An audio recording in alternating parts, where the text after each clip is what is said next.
You're going to teach me about the WNBA. All right, Lane, here we go. Here's what you need to know.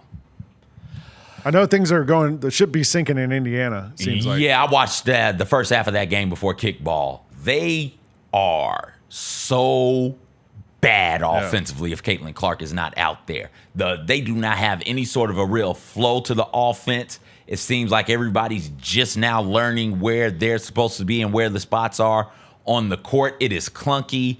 It is disheveled. It is just not a good offense to watch without Caitlin Clark out there. And at times, even with Caitlin Clark out there, is not the best thing to watch. With Caitlin Clark out there, though, they get 72 shots per game. Without Caitlin Clark, they only get 60. So Caitlin Clark being out there, they're the same team from an efficiency standpoint. Yeah. Same team, I do believe, from a field goal percentage standpoint. With Caitlin Clark and without Caitlin Clark, the difference is how many shots they get up. They don't get into their sets until like 12 seconds left on the shot clock without Caitlin Clark. And by then, you got time to make 2 passes and then force a shot up. It's just not good. And they went out there and lost to a team in the Sparks yesterday who are not good. I think the Sparks are sitting there like 5-11. The Fever right now are 7-8, one game under 500, tied with the Aces, if I'm not mistaken, in the WNBA standings. But the story is part of the story last night. Caitlin Clark did not play. She's injured. Thursday, Wednesday, Tuesday, one of those days, they had a game against the Storm. Caitlin Clark's in there. It's 8 seconds left. You're up, but you got to have Caitlin Clark in because they're finna foul, and you know that you want them to foul Caitlin, so Caitlin can go to the free throw line. Caitlin Clark on the inbounds play, just look at the top of the screen there. Boom, there she goes down and just ends up what appears to be a lower body injury. Lo and behold, the Fever say it's a groin injury. For those of you who say everybody in the W hates Caitlin Clark, it can't be everybody, because here she is getting helped up by the Storm player, and then they dap up and they shake hands afterwards, and it's all love. It's all good. I saw a clip of her on Twitter, like at shoot around before that game or earlier in the day, and she seemed to be kind of limping. People were like theorizing maybe it was bothering her before the game. Maybe it was bothering her before the game, and then it got aggravated and went from a bother to a real injury in that moment when because she hits that ground and she rolls around, and it's like, oh, you're not supposed to do that.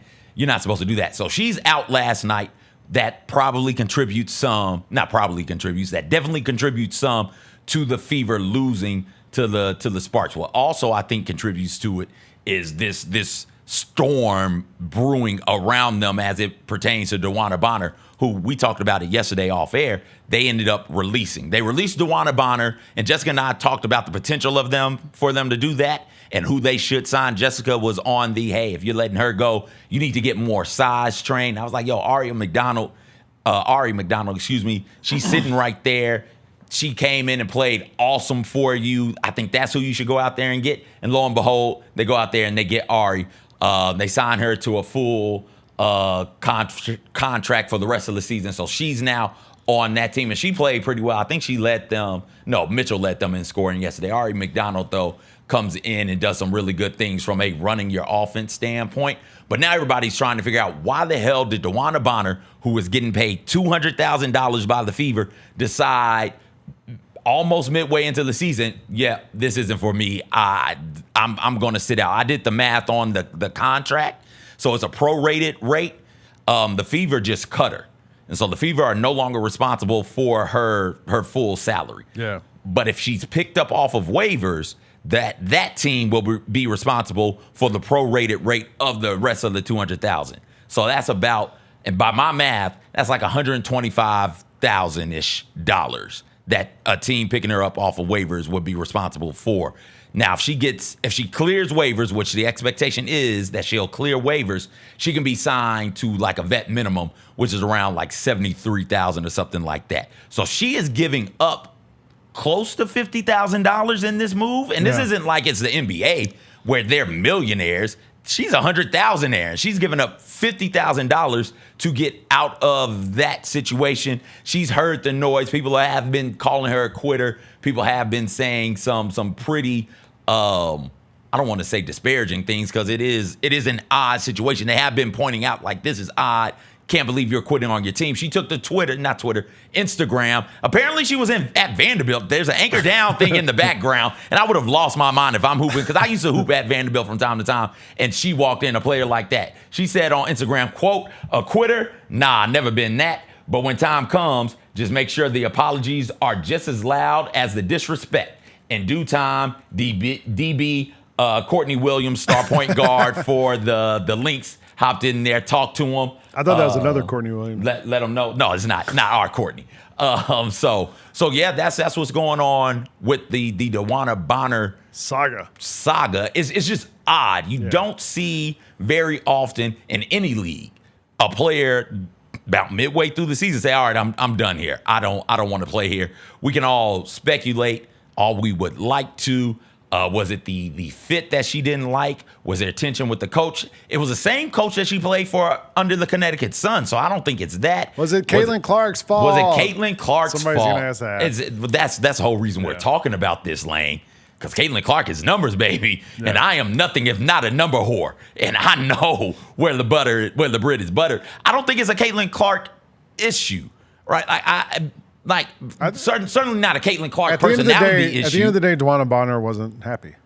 And the why is what everybody wants to know. The why can be a whole lot. We might not ever find that out. Oh, we're going to figure that out. So? We're going to find that out because it involves Caitlin Clark. We got to get to the bottom of it if it's Caitlin Clark, because the people on the Caitlin Clark side is like, no, Caitlin's been aggrieved. And the people against Caitlin Clark is like, told you, she's real tough to play with. Yeah. She's bad.